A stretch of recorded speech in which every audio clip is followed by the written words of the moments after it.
அடுத்ததாக நம்ம திடல்களில் நாம் பார்த்தோமானால் திடல்களில் இருந்து கொண்டு நிறைய தக்பீர்கள் சத்தமிட்டு சொல்வதை நாம் பார்க்க முடிகிறது.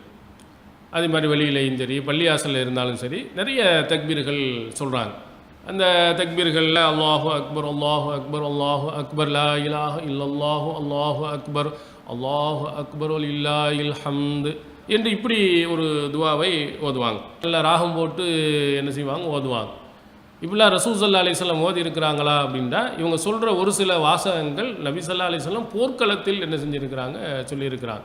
வஹசமல் வ அஹ்ஸாப வஹதா, அல்லாஹ் தனித்து நின்று அது பெருங்கூட்டங்களை அல்லாஹு தஆலா என்ன செய்ய சிதறடிக்க செஞ்சுருக்கிறான், உதவி செஞ்சுருக்கிறான். இதெல்லாம் போர்க்களத்தில் சொல்லப்பட்டதை தவிர பெருநாள் தினத்தன்று சொல்லலை. திருமறை குர்ஆனில் அல்லாஹு தஆலா சொல்வது, அல்லாஹ் உங்களுக்கு நேர்வழி காட்டியதற்காக வேண்டி நீங்கள் தக்பீர் சொல்லுங்கன்னு அல்லாஹ் சொல்லுகிறான். நபி ஸல்லல்லாஹு அலைஹி வஸல்லம் அவர்களும் பெண்களை அந்த திடலில் கலந்து கொண்டு இருக்கின்ற போது, அப்போது அவங்க ரசூல் ஸல்லல்லாஹு அலைஹி வஸல்லம் என்ன சொல்கிறாங்க, அந்த பெண்கள் விஷயத்தில் ரசூல் ஸல்லல்லாஹு சொல்லும்போது ஃபயகுன்ன ஹல்ஃபன் நாசி ஃபயுகப்பிர்ன பி தக்பீரிஹிம் வயதூன பி துவாயிஹிம் வயர்ஜூன பரக்கத்த தாலிக்கல் யௌமி வ துஹரத்தஹு. அந்த பெண்கள் ஆண்களுக்கு பின்னால் என்ன செஞ்சுருப்பாங்க, அமர்ந்திருப்பார்கள். அவங்கள மாதிரி இவர்களும் தக்பீர் சொல்லுவாங்க. அவங்க செய்கிற மாதிரி இவங்களும் என்ன செய்வாங்க, துவா செய்து கொண்டு இருப்பாங்க.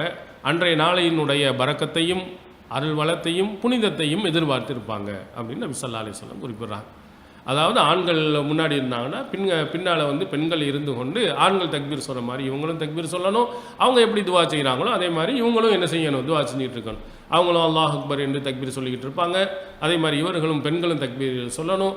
அதே மாதிரி அவங்களும் துவா செய்வார்கள். அதே மாதிரி இவங்களும் துவா செய்யணும். அவங்க சொன்னதை அப்படியே பார்த்து பின்னாடி சத்தம் போட்டு சொல்லணும்னு இல்லை. அவங்க எப்படி ஆண்கள் எப்படி தக்பீர் சொல்வதில் ஈடுபடுறாங்களோ, துவாவில் ஈடுபடுறாங்களோ, அதே மாதிரி பெண்களும் என்ன செய்யணும், ஈடுபடணும் அப்படின்னு நபி ஸல்லல்லாஹு அலைஹி வஸல்லம் சொல்லியிருக்கிறார். அதனால் நம்ம திடலில் போய் நம்ம அமர்ந்திருப்போமானால் திடலில் அல்லாஹு அக்பர் என்று தக்பீர் சொல்லணும். இந்த மாதிரி சொல்லக்கூடிய தக்பீருக்கு எந்த ஆதாரமும் கிடையாது. தக்பீர் என்பது என்று சொன்னால் நபி மொழிகளில் பார்த்தா அல்லாஹு அக்பர் என்பது தான் தக்பீருங்கிறது.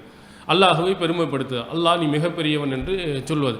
இதில் அல்லாஹு அக்பர் அல்லாஹு அக்பர் அல்லாஹு அக்பர் என்று நம்மளால் முடிந்த அளவுக்கு சத்தம் இல்லாமல் என்ன செய்ய வேண்டும், நாம் திக்ர்களை அல்லாஹுவை பெருமைப்படுத்தக்கூடிய அந்த அல்லாஹ் அக்பர் என்ற அந்த தக்பீரை அதிகம் என்ன செய்யணும், ஆண்களும் சொல்லிகிட்டு இருக்கணும், பெண்களும் சத்தம் இல்லாமல் சொல்லிக்கிட்டு இருக்கணும். அங்கே போய் சும்மா அமர்ந்து உட்கார்ந்துக்கிட்டு இருக்கிறது அல்லது பேசிக்கொண்டு இருப்பது இதெல்லாம் தவறானது. திக்ருகளை அதிகமாக என்ன செய்யுங்க. அந்த திக்ருகளும் சத்தம் இல்லாமல் செய்யணும். ஏன்னா திருமறை குர்ஆனில் அல்லாஹ் சொல்கிறான், 7வது அத்தியாயம் 205வது வசனத்தில் சொல்கிறான், வதுகுர் ரப்பக ஃபீ நஃப்ஸிக தல்லர்ருஅம் வ ஹீஃபா வ தூனல் ஜஹ்ரி மினல் கவுல்.